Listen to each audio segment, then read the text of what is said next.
ജീവിതത്തിലെ ഏറ്റവും വലിയ ഒറ്റപ്പെടൽ കൂടെ ആരും ഇല്ലാതാകുമ്പോഴല്ല, എല്ലാം എന്ന് കരുതിയവരുടെ മനസ്സിൽ ഒരു സ്ഥാനവുമില്ലെന്ന് മനസ്സിലാക്കുമ്പോഴാണ്. അവനവന് ജീവിക്കാനുള്ള സാമ്രാജ്യം സ്വയം നേടാത്ത ആരും സ്വതന്ത്രരല്ല. അതുപോലെ തന്നെ സ്വയം ആജ്ഞാപിക്കാൻ കഴിയാത്ത ഒരു മനുഷ്യനും സ്വതന്ത്രനല്ല. കേട്ട നുണകളെ ഒരു ചിരിയോടുകൂടി സ്വീകരിക്കുക. അതിനു പിന്നാലെ സത്യം വരുന്നുണ്ട്, അതിനുള്ള മറുപടി പറയുക. നുണകൾക്ക് സത്യത്തെ മറച്ചു പിടിക്കാനേ കഴിയൂ, മാറ്റി നിർത്താൻ കഴിയില്ല. നമ്മുടെ ആശയങ്ങളിലും വിശ്വാസങ്ങളിലും അടിയുറച്ചു നിൽക്കുക. മറ്റൊരാൾക്ക് വേണ്ടിയും ഒന്നും മാറ്റേണ്ടതില്ല. നിങ്ങൾ സഞ്ചരിച്ചു കൊണ്ടിരിക്കുന്ന ജീവിതപാത തടസ്സങ്ങളൊന്നുമില്ലാതെ വളരെ വ്യക്തമാണെങ്കിൽ ഒരുപക്ഷെ മറ്റാരൊക്കെയോ സഞ്ചരിച്ച അതേ ജീവിതപാത തന്നെ നിങ്ങളും പിന്തുടരുകയായിരിക്കാം.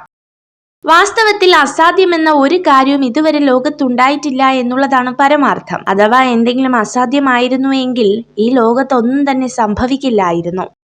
നിങ്ങളുടെ ചുറ്റിനും നിങ്ങൾ കാണുന്നതും കേൾക്കുന്നതുമെല്ലാം യഥാർത്ഥത്തിൽ നിങ്ങളോടൊപ്പം ഈ ലോകത്ത് ജീവിച്ചിരുന്നതോ ആയ പലരുടെയും കഠിനാധ്വാനത്തിന്റെ ഫലങ്ങളാണെന്ന് തിരിച്ചറിയുക.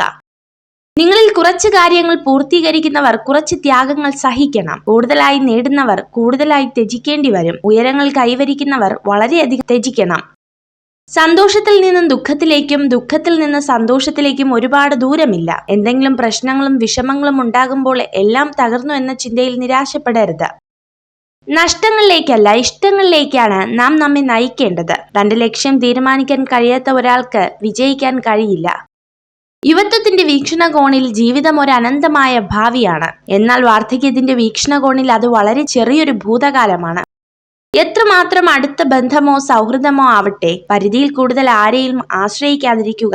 എന്തെന്നാൽ നൽകുന്നവർ അതിന്റെ കണക്കുകൾ സൂക്ഷിക്കുന്നുണ്ടെന്ന് മറക്കാതിരിക്കുക. മിതമായ ആഗ്രഹങ്ങളാണ് ഹിതമായ ബന്ധങ്ങളെ നൽകാൻ കഴിയുന്നത്. ചില വേദനകൾ അങ്ങനെയാണ്. മനസ്സിന് താങ്ങാനും പറ്റില്ല, ആരോടും പറയാനും പറ്റില്ല. ഒറ്റപ്പെടൽ ഒരിക്കലും ജീവിതത്തിലെ ഇരുട്ടല്ല, പലരെയും തിരിച്ചറിയാനുള്ള വെളിച്ചമാണ്.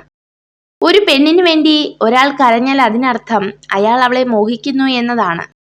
ഒരുമിച്ച് നടന്നപ്പോൾ എന്തു നേടി എന്നതല്ല, തനിച്ച് നടന്നപ്പോൾ ഒരു പിൻവിളിക്ക് പോലും ആരുമില്ല എന്ന തിരിച്ചറിവാണ് ജീവിതം. നിങ്ങൾ ഈ വീഡിയോ കണ്ടതിന് നന്ദി. ഇതുപോലുള്ള കൂടുതൽ വീഡിയോകൾക്കായി ചാനൽ സബ്സ്ക്രൈബ് ചെയ്യൂ.